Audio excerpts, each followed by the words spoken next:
I know people have asked you during your lifetime, what do you want to be when you grow up? Or what do you want to do? And I actually don't like that question because truthfully, the question should be, what does God want you to be? What does God want you to do? Because he has a very specific plan for you. You know, some people say, well, that's controlling. For me, it's freeing. Because the one who created me knows me best. He knows what he put inside of me, and therefore he knows what he can do with me.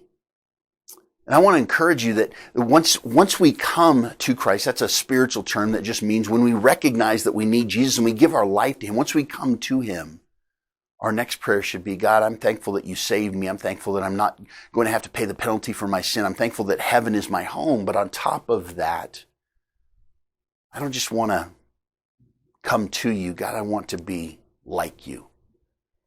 And I want to encourage you to pursue that this week. I want to encourage you to take some time and really pursue that with the understanding that he will speak to you, that he'll give you everything that you need, not just material blessings and all those things. What I'm talking about is he's going to give you those gentle whispers that lead you and guide you and strengthen you and tell you who he wants you to be.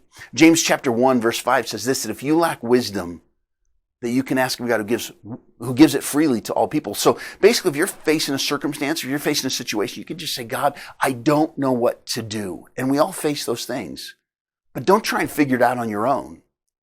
Instead of just pushing through the door, instead of just trying to overcome that mountain, stop and say, God, I need your wisdom.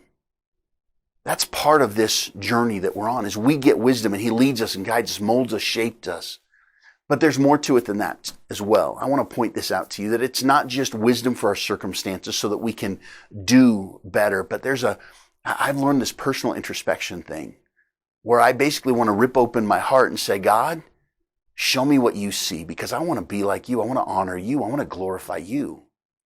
There's a scripture in Psalm chapter 139, verse 23 and 24, where David prayed these words. He said, search my heart, O God, and show me if there's any wicked way in me. Test me and know my anxious thoughts.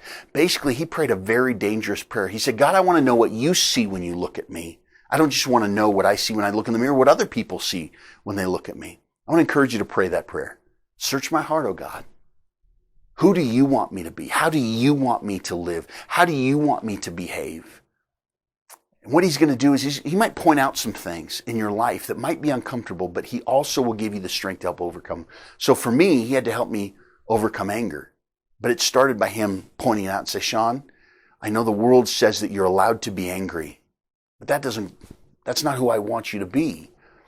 And I said, okay, God, forgive me. Now help me. And he has, and he will for you as well.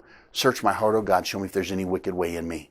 Take the challenge. It's a dangerous, scary prayer to pray, but he knows what he created you to be.